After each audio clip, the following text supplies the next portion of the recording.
유동화란 대출 금융기관이 대출해주면서 확보한 대출 채권을 금전화하는 것으로 그 대출 채권을 금전이나 채권으로 바꾸어 투자자에게 매각하여 자금을 조성하는 것을 말하는데요. 이러한 유동화를 통해 대출 금융기관은 그 자금을 다시 대출할 수 있게 되고 그로 인해 대출 자금이 풍부해집니다. 그럼 지금부터 주택저당채권의 유동화, 주택저당증권 및 채권, 주택저당채권 유동화 회사, 그리고 주택구입자금 및 노후 생활자금에 대해 알아보도록 하겠습니다. 이러한 주택저당채권의 유동화는 소비자, 대출기관, 개인 및 기관 투자자에게 각각 다른 효과를 나타냅니다.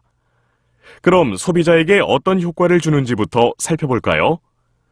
우선 소비자에게는 1차 대출기관의 자금이 풍부해져 주택자금 대출이 확대되어 내 집 마련이 쉬워지는 효과가 있으며 또 주택금융시장의 활성화, 경쟁 촉진, 다양한 상품 개발 및 합리적인 대출 조건의 설정 및 운용으로 주택 구입 시 융자받을 수 있는 금액이 많아집니다.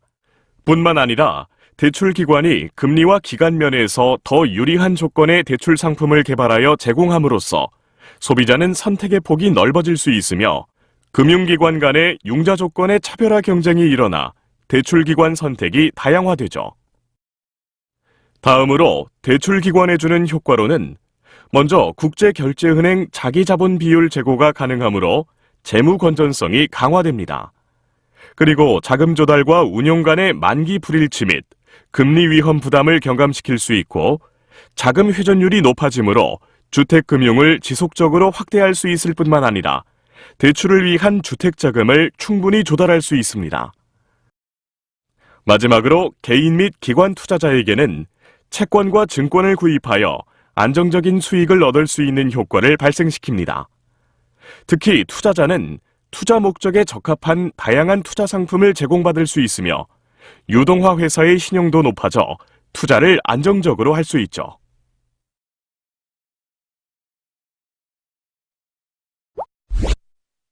그렇다면 주택저당채권 담보부 채권은 무엇일까요?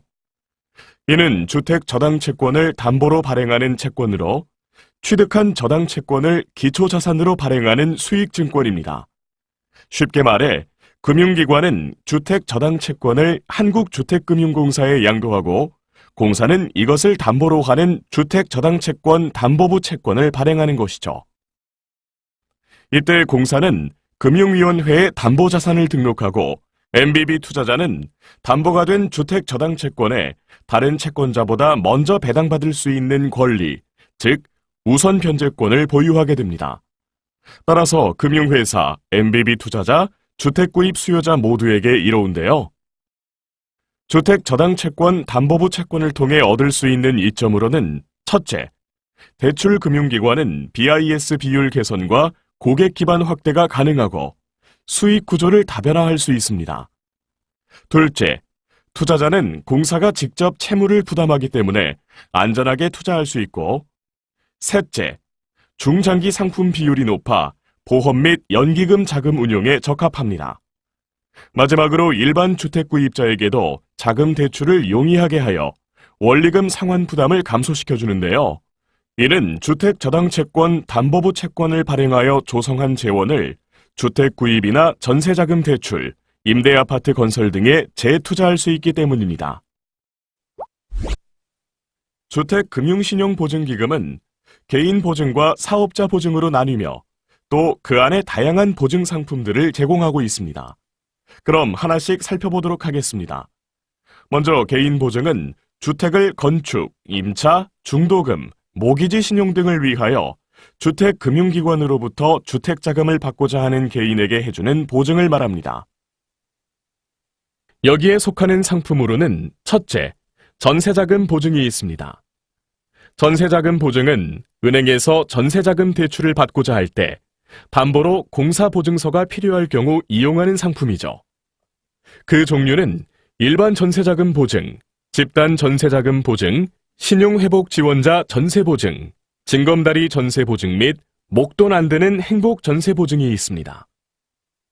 이 중 일반 전세자금 보증은 임차 보증금 4억 원 이하, 지방의 경우 2억 원 이하인 주택에 전 월세 계약을 체결하고 보증금의 5% 이상을 지급한 세대주를 대상으로 하는 보증이며, 집단 전세자금 보증은 일반 전세자금 보증과 대상은 같지만 임대아파트 입주 세대주에게 해주는 보증입니다. 둘째, 중도금 보증은 주택을 분양받은 소비자가 계약금, 중도금, 잔금의 대출이 필요한 경우 이용하는 보증으로서 일반 중도금, 연계 중도금, 집단 중도금, 분납임대주택 중도금 등이 있습니다. 일반 중도금 보증은 건설 세대수가 30세대 이상이며 9억 원 이하의 주택 분양계약자로 분양대금의 10% 이상을 납부한 자가 신청 대상입니다. 그리고 셋째, 모기지 신용보증은 은행에서 주택을 담보로 대출받을 때 소액 임차 보증금을 공제하지 않고 주택담보대출 비율까지 대출을 받을 수 있는 보증을 말하며, 기존 주택 또는 준주택을 구입하는 데 소요되거나 소요된 자금을 보증합니다.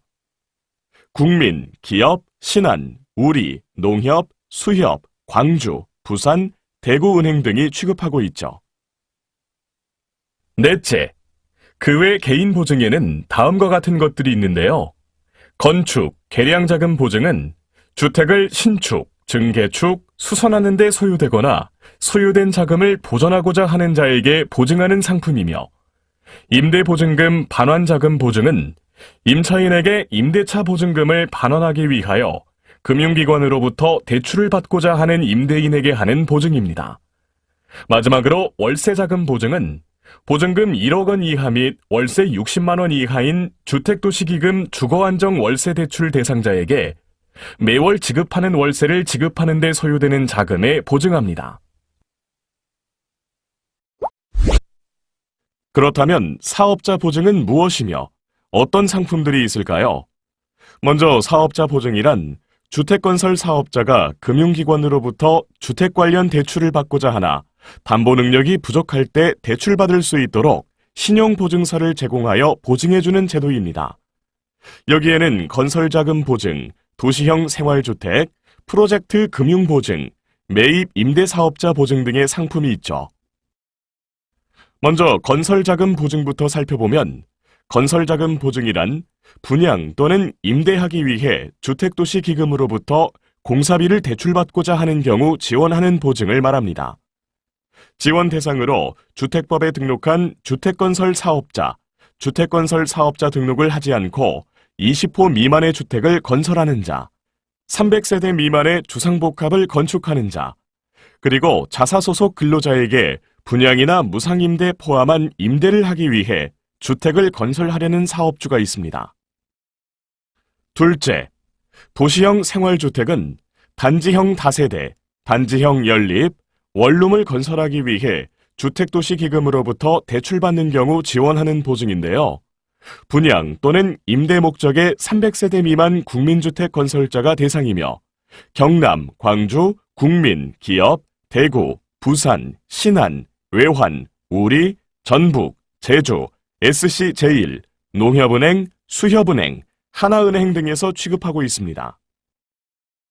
그리고 셋째는 프로젝트 금융보증으로서 주택건설 사업자가 분양을 목적으로 주택을 건설하는 데 필요한 자금을 금융기관에서 프로젝트 금융방식, 즉 당해 프로젝트의 미래 현금 수입을 주요 상환 지원으로 하여 자금을 조달하는 금융기법으로 받는 대출에 지원하는 보증입니다. 마지막으로 매입 임대사업자 보증은 임대사업자가 임대를 목적으로 주택을 매입 또는 분양 시 금융기관으로부터 대출받고자 하는 경우 지원하는 보증을 말하죠. 이 상품에는 매입자금 보증과 매입중도금 보증이 있는데요. 매입자금 보증은 매입 임대사업자가 완성주택을 임대 목적으로 구입하는 경우에 받는 보증이고, 매입중도금 보증은 매입 임대사업자가 건설 중인 주택을 임대 목적으로 분양받는 경우에 받는 보증을 말합니다.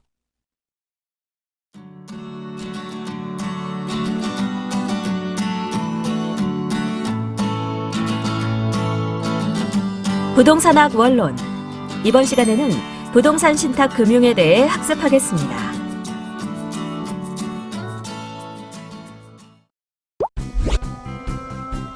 여러분 안녕하세요. 박정산입니다. 이번 시간의 학습 내용은 부동산 신탁 제도의 의의와 신탁 부동산의 성격과 수탁자와 수익자의 권리, 의무, 부동산 신탁의 종류, 부동산 신탁 약관 규정 및 소비자 보호, 그리고 부동산 신탁 제도의 운용과 부동산 신탁업의 현황 및 전망입니다. 여러분은 이번 학습을 마치고 나면 부동산 신탁 제도의 의의에 대해 설명할 수 있고, 신탁 부동산의 성격과 수탁자와 수익자의 권리, 의무에 대해 설명할 수 있게 될 뿐만 아니라 부동산 신탁의 종류와 부동산 신탁 약관 규정 및 소비자 보호의 역할, 부동산 신탁 제도의 운용, 부동산 신탁 제도업의 현황 및 전망에 대해 설명할 수 있게 될 것입니다. 그럼 지금부터 학습을 시작하도록 하겠습니다. 부동산 신탁 제도의 의의.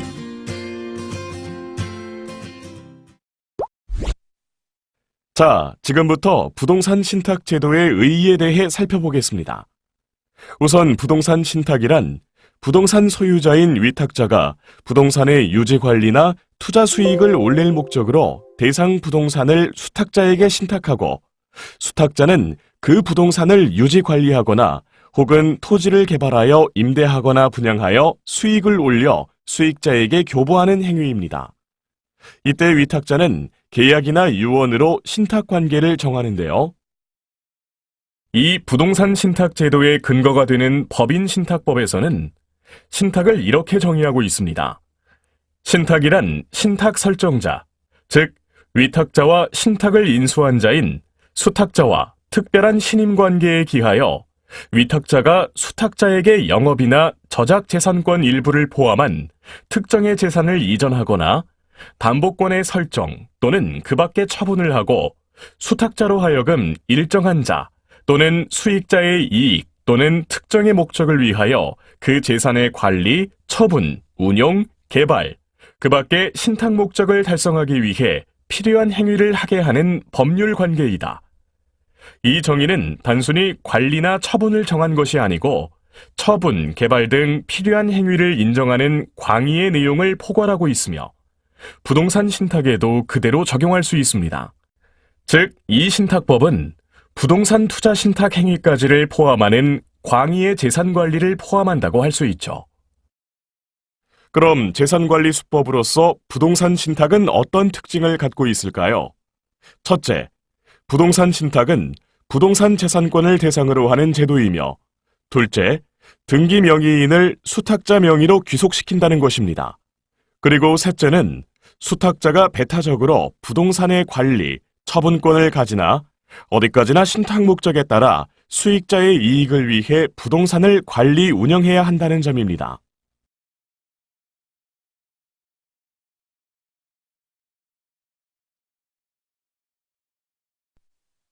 부동산 신탁은 토지 소유자, 신탁회사, 임차인, 그리고 국가, 사회적으로 이점이 있는데요. 먼저 토지 소유자는 경험, 노하우, 자금이 없어도 전문 신탁회사를 이용하여 사업을 영위하여 장기간 안정적 수익을 향수할 수 있으며, 신탁 수익권을 양도하거나 담보하여 자금을 마련할 수 있습니다. 그리고 소유자의 상속, 파산 등이 직접 사업에 영향을 미치지 않기 때문에 사업 운영 자체의 안정성이 유지되며, 소유자의 신탁 재산이 상속되는 경우 방해 부동산 채무가 상속세 과세가격 산정 시 공제되어 상속 대책으로 이용할 수 있고, 또 임차인은 신탁회사와 임대차 계약을 하기 때문에 안심감이 있고, 임료 개정이나 임대차 계약갱신 시 합리적 교섭이 가능하죠. 뿐만 아니라 국가나 지방자치단체는 민간 자금을 이용할 수 있어 재정 부담의 경감을 도모할 수 있고, 사회적으로는 임대형 토지 신탁 개발은 토지를 처분하지 않으므로 인근의 집가 앙등을 초래하지 않습니다. 신탁 부동산은 수탁자와 수익자와 관련이 있죠. 그럼 먼저 수탁자의 권한과 의무에 대해 살펴볼까요? 수탁자에게는 신탁재산의 권리와 의무 귀속 주체로서 신탁재산의 관리, 처분 등을 하고, 신탁 목적의 달성을 위해 필요한 모든 행위를 할 권한이 있습니다. 이 권한에는 수탁자가 신탁 행위를 정하면 보수를 받을 수 있는 보수 청구권이 있으며 사무 처리 비용을 신탁 재산에서 지출할 수 있는 권한, 수탁자가 신탁 사무 처리를 위하여 자기 과실 없이 채무를 부담하거나 손해를 입은 경우에도 신탁 재산에서 상환받을 수 있는 비용 상환 청구권이 있습니다. 이러한 권한을 지닌 수탁자에게는 여러 의무도 주어져 있는데요. 수탁자의 의무로는 첫째, 선량한 관리자의 주의로 신탁 사무를 처리해야 하는 선관주의 의무와 둘째, 수익자의 이익을 위하여 신탁 사무를 처리해야 하는 충실 의무, 셋째, 수익자가 여럿일 때 각 수익자를 위하여 공평하게 신탁 사무를 처리해야 할 공평 의무가 있습니다. 그리고 넷째, 신탁 재산을 수탁자 고유 재산과 분별하여 관리해야 할 분별 관리 의무와 신탁 사무와 관련된 장부 및 그 밖의 서류를 갖추어 사무 처리와 계산을 명백히 하고 재산 목록을 작성하며 일정 기간 보존해야 할 장부 등 서류의 작성, 보존 및 비치 의무가 있는가 하면 다섯째, 의무에 반해 신탁 재산에 손해를 끼친 경우 원상 회복할 원상 회복 의무도 있습니다. 부동산 신탁의 종류.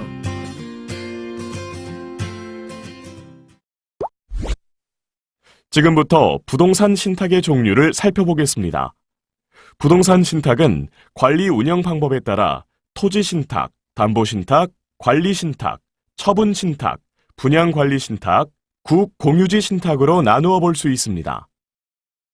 부동산 신탁의 종류 첫 번째, 토지 신탁은 토지를 개발하여 임대하거나 분양하는 신탁 방식으로서 투자 신탁 또는 개발 신탁이라고도 합니다.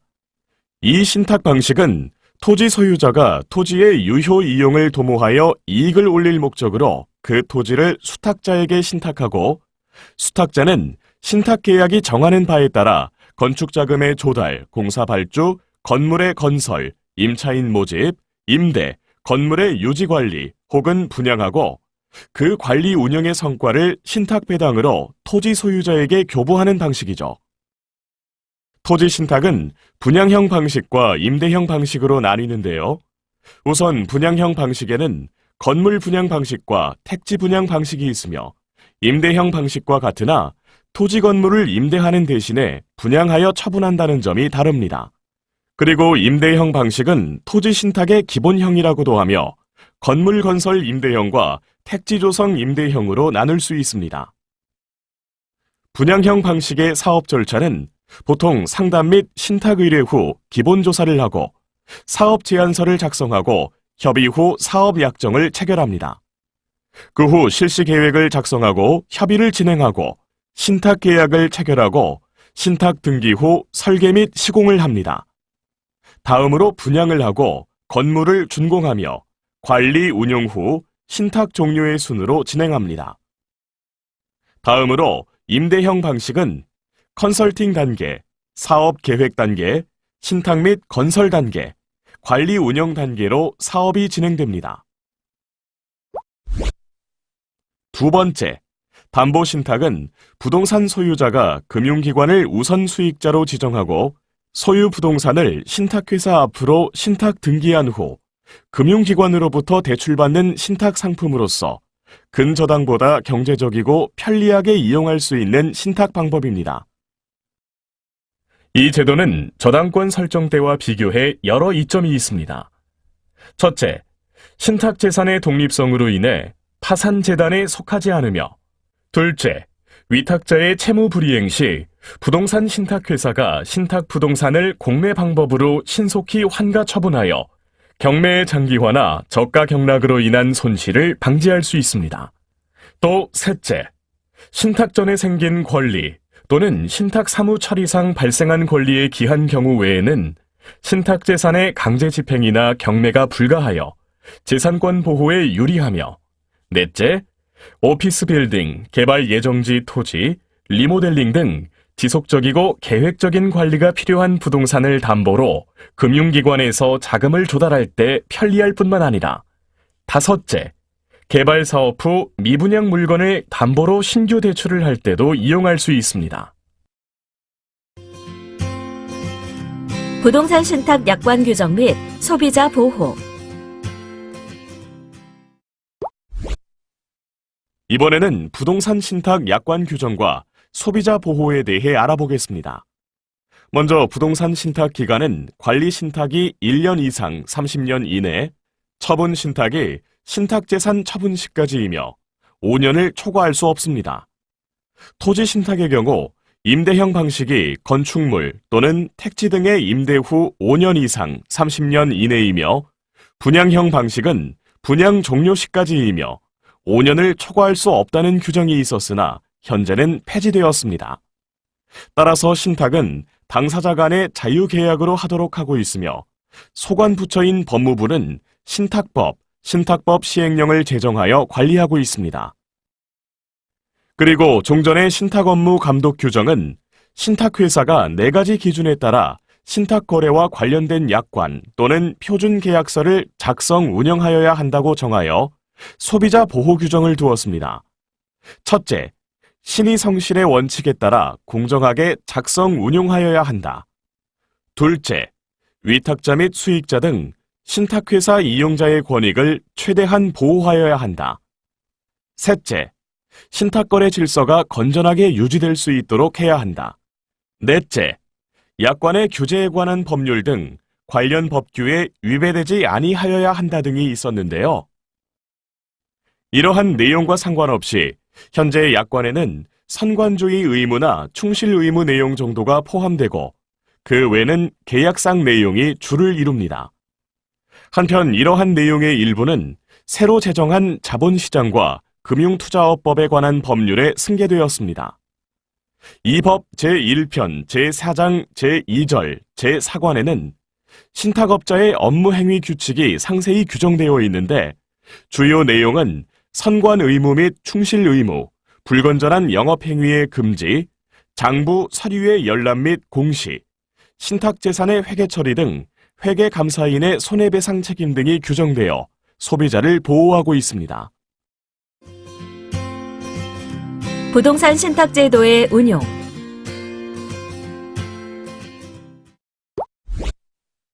그렇다면 부동산 신탁제도는 어떻게 운용될까요? 우선 부동산 신탁회사의 설립과 퇴출부터 살펴봅시다. 부동산 신탁회사는 자본시장법에 따라 금융위원회 인가를 받아야 하며 주식회사로 자본금 100억 원 이상 납입하여야 합니다. 그리고 부동산 신탁회사는 자본시장법과 동법시행령, 금융위원회의 금융투자업 규정, 기타 관계법규 등에 의해 신탁의 인수 및 신탁재산의 관리, 운용, 처분 등 업무 절차와 방법상 제한을 받죠.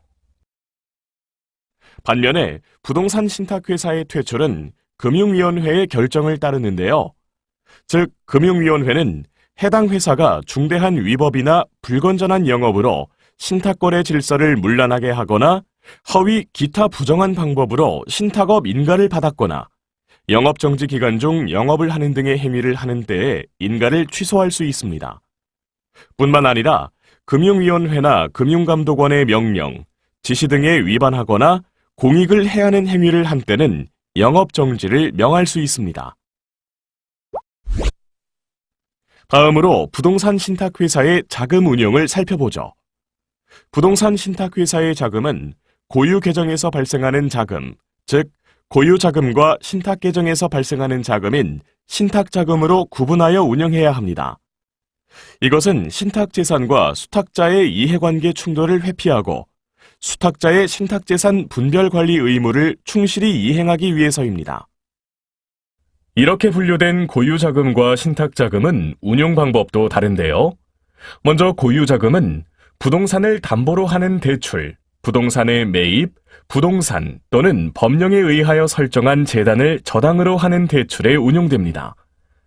반면에 신탁자금은 부동산 신탁회사에 수탁받는 재산이 금전, 유가증권, 금전채권을 제외한 동산, 토지와 그 부착물, 지상권, 전세권 및 토지의 임차권이므로 이들 재산의 관리, 개발, 운용, 처분 과정에서 취득하게 되는 금전을 말하는데요. 부동산 신탁 재산의 자금 운용은 신탁회사 자금 운용의 안정성을 확보하기 위하여 토지 신탁 사업비의 조달 방법과 동사업 중 발생한 여유자금 운용 방법을 다르게 규정하고 있습니다.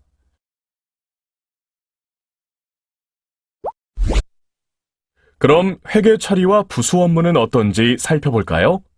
신탁 재산은 수탁자의 고유 재산 또는 수탁자 명의로 된 다른 신탁 재산과 각각 독립된 재산이므로 고유 재산과 혼합 관리되지 않도록 고유 계정과 신탁 계정을 분리하여 독립된 계정으로 회계 처리하여야 합니다. 이를 수탁자의 분별 관리 의무라고 하는데요. 또한 신탁 업무 수행에 따른 손해배상 충당 및 손실 보전에 사용하기 위해 일정 금액의 신탁 공탁금, 신탁 사업 적립금, 신탁 위험 충당금, 신탁 사업 적립금 등을 공탁하거나 적립해야 합니다. 그리고 부수 업무로는 부동산 컨설팅, 분양대금 관리, 매매, 처분 등 대리사무, 부동산 중개 업무를 할 수 있습니다. 부동산 신탁업의 현황 및 전망. 마지막으로 부동산 신탁업의 현황 및 전망을 알아보도록 하죠. 부동산 신탁회사의 현황을 살펴보면 2015년 기준 부동산 신탁업계 수주 실적이 8,601억 원이며 수수료 수익은 4,470억 원에 이릅니다. 또 영업활동을 하는 신탁회사는 한국토지신탁을 비롯하여 대한토지신탁, KB부동산신탁, 생보부동산신탁, 한국자산신탁, 코람코 자산신탁, 하나자산신탁, 아시아신탁, 국제신탁, 무궁화신탁, 코리아신탁 등 11개사이며 자본금과 시장 점유율은 한국토지신탁이 우세합니다. 부동산 신탁업의 전망은 어떨까요? 부동산 신탁업자는 토지신탁, 관리신탁, 처분신탁, 담보신탁, 분양관리신탁뿐만 아니라 부수 업무로 건축물의 분양에 관한 법률에 따라 분양사업자와 체결하는 계약에 의한 대리사무와 부동산의 취득, 처분, 개발, 분양, 관리, 인허가, 임대차 관련 대리사무 및 컨설팅 등을 취급할 수 있습니다. 또한 부동산 신탁 상품 중 토지 신탁 등의 비개발 신탁의 경우에는 신탁 재산이 신탁법에 따라 엄격한 보호를 받도록 되어 있는 점 때문에 부동산 경기 침체 시에도 안정성을 선호하는 수요가 있습니다. 그리고 개발 자금 조달 방식도 PF 대출 외에 유동화 방식의 자산 유동화 기업 어음, 자산 유동화 전자단기 사채가 있고 간접 투자 방식의 부동산 투자 신탁, 부동산 펀드가 운용되는 등 다양한 형태의 부동산 구조화 금융이 발달하여 부동산 신탁 상품의 활용 가능성 역시 높아지고 있습니다. 지금까지 학습한 내용을 퀴즈를 통해 확인해 보겠습니다. 스타트 버튼을 클릭하세요.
지금까지 학습한 내용을 정리해 보겠습니다.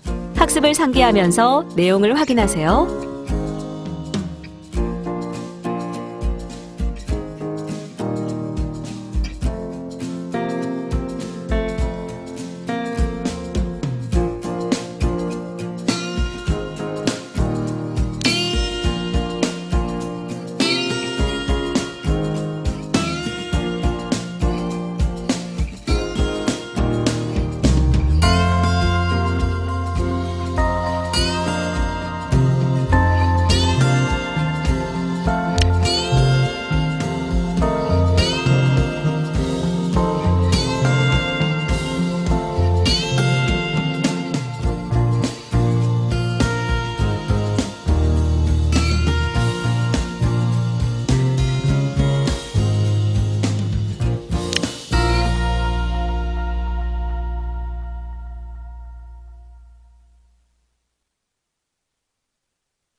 수고하셨습니다. 이것으로 부동산 신탁 금융에 대한 학습을 마치겠습니다.